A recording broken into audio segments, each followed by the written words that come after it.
Ah, the jungle, birds singing, monkeys swinging, and somewhere out there, probably a bear trying to explain life to a human child. Welcome to the real-life Jungle Book where Kipling, the writer of Jungle Book imagination, meets actual nature. And yes, it's just as wild as you think. Kipling's fearsome tiger, Shere Khan, was no fairy tale.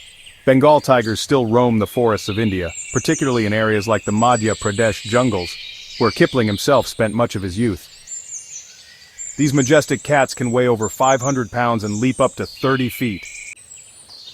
But while movie Shere Khan is all about "I'm gonna eat the man cub," real tigers are more secretive and solitary, less drama, more stalking silently through the underbrush. Still, best not to test their patience. Baloo, the laid-back bear with a taste for jazz and jungle naps, was inspired by the sloth bear, a shaggy, insect-loving bear native to the Indian subcontinent.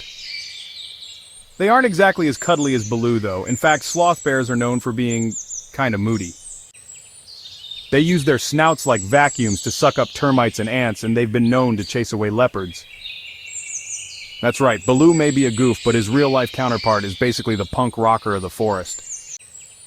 Now Kaa, the long, slithering, oddly wise, and slightly creepy python in the Jungle Book, was likely inspired by the Indian rock python. These snakes can grow up to 20 feet long, and while they don't hypnotize you with swirling eyeballs, they do silently stalk their prey before wrapping them up like a burrito of doom.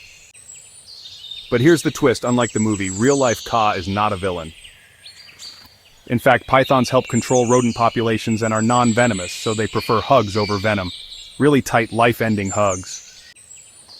Being raised by wolves might sound far-fetched, unless you're in Rudyard Kipling's universe, or apparently reality.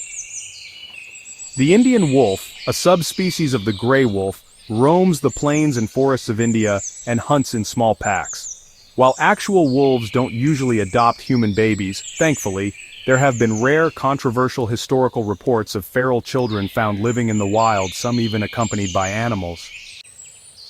Mowgli may be fiction, but his story might have been rooted in real feral child legends from 19th century India. Wild, right? The jungle in the Jungle Book wasn't just a random mashup of animals. It was based on the Seoni Hills of Madhya Pradesh, a real forested area in central India, rich in biodiversity. This region is home to elephants like Colonel Hathi, although wild elephants are more commonly found in southern India, and langurs, the cheeky monkeys that might sing and dance off-camera. Hornbills and parrots, colorful birds you'd swear were plucked straight out of an animated scene. And yes, the jungle actually sounds like the movie: buzzing insects, hooting owls, and mysterious rustles that make you question your life choices at night. Rudyard Kipling was born in Bombay, now Mumbai, in 1865 and spent his formative years in India, absorbing its culture, wildlife, and stories. He never actually lived in the jungle, but his deep interest in Indian folklore and nature helped him craft a world so vivid it feels like it has to be real. Fun fact: he never met a talking bear, but he did meet locals and tribes whose stories shaped his writing, including legends of forest spirits and man-animal friendships. When Disney adapted the Jungle Book, they kept the animal lineup and location inspired by Kipling's India, but added that signature Disney sparkle.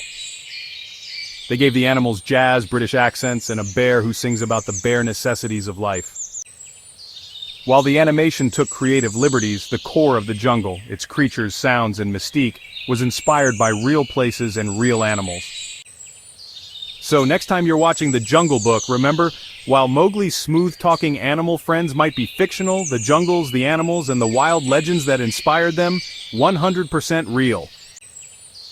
And if you ever feel like escaping to the jungle, maybe skip the whole raised by wolves thing, but definitely listen to the bear. Enjoy the bare necessities. If you enjoyed this wild adventure, don't forget to subscribe to Free Ventures for more nature, myths, and surprising real-life stories behind your favorite films. Check out our other videos. You'd be amazed at how much movie magic is actually hiding in plain sight on Earth.